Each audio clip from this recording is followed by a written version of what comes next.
What worries you more, and you know a lot about this subject, an organized Al-Qaeda-like attack which occurred on 9/11, or these lone wolves who might be coming back, who might be inspired, if you will, to go ahead and kill some Americans? I hate to say it, but I think the lone wolves worry me more. Why? Why? Because they're harder to follow. They're harder to track.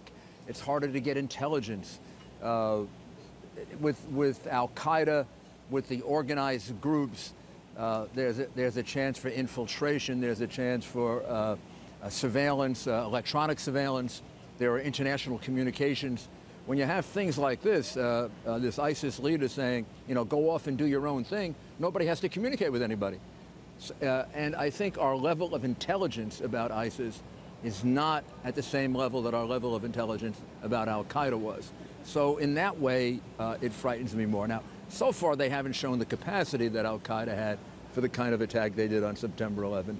So maybe we're exaggerating it a bit, but I think it's better. But they do it's better to exaggerate this than it is to take it lightly. Because they do have excellent recruiting techniques. Propaganda videos are very sophisticated, the ones they're putting out, and they have a ton of money. They've taken hundreds of millions of dollars from one bank in Mosul alone in northern Iraq. It's amazing how they organize themselves. It really is amazing, and it's amazing how good they become as fighters when you consider how quickly they moved in Iraq.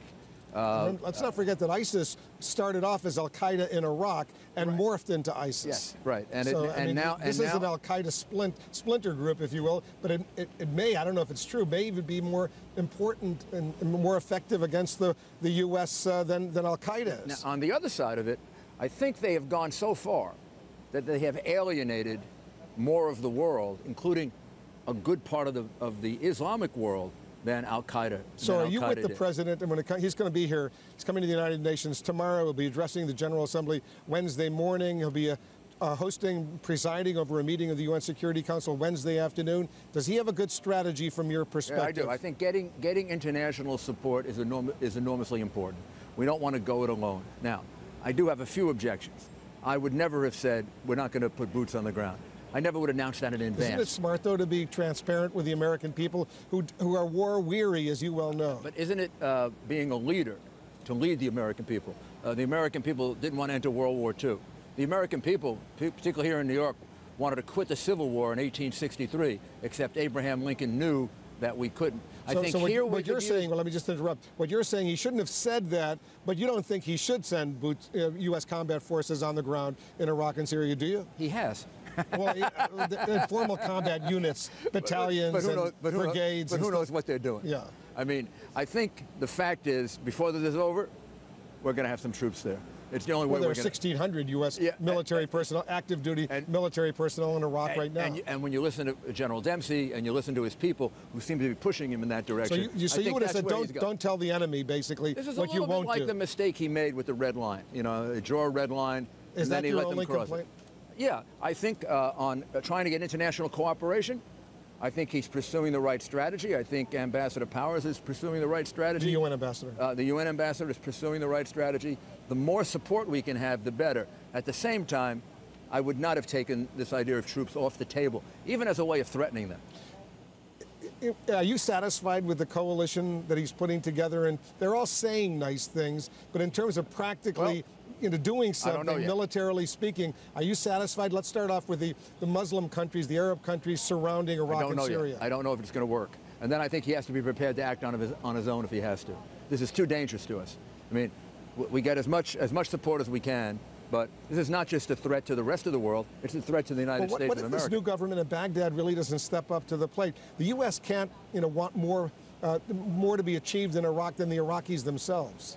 Well, I think we have an awful lot of persuasion that we can use there, and the fact is that I think Iran itself has a great fear of ISIS. So I think there's a real chance. Because Iran has a lot of influence over the government in Baghdad. Yeah, but you think the U.S. should cooperate with Iran? I don't think so. I think that's a mistake. I think cooperating with Iran and making them a player in this could turn out to be a very big mistake. In the long run, Iran may be even a bigger threat than ISIS in a certain way. How safe is your city, New York City, right now? This city is as safe as the New York City Police Department can make it, which is the best police department in the world. Ray Kelly, Bill Bratton, The current police commissioner. Current police commissioner. There aren't people that know more about terrorism than those two men. These police officers you see here, they train every single day. We're a target. We know we're a target. But I'm going to tell you something that was the most inspiring to me on September 11th. There is twice as many people living in downtown New York now than there were before September 11th. New Yorkers realize they're a target, but they're resilient. And I think they realize they have a police department that's going every mile to protect them. I'm going to shift gears because I read you're dealing with, you're a lawyer. I'm going back. You got your own law firm. 9 years. You're dealing with a video company and Manuel Noriega right now. Out of the blue, I'm reading about this. Can you believe this? You're trying to help this video company because Noriega, the dictator, as we all know. Noriega, the dictator who was convicted in the United States, France, and Panama, is sitting in a Panamanian jail, is suing Activision for a... That's the video company. The video company for a video game called Call of Duty, which 40 million people have and use, and he wants millions and millions of dollars. The company that he's suing is a good company. They employ 7,500 people. They have found homes for 5,000 veterans, and they help veterans constantly. They put a lot of money back into the community. He wants millions of dollars because he's mentioned as a bit player in this. He's one of 45 characters. President Bush is in it. Oliver North is in it. General Petraeus is in it. They're not suing. He wants millions of dollars out of this company. Now, it has a certain danger to it as a free speech issue.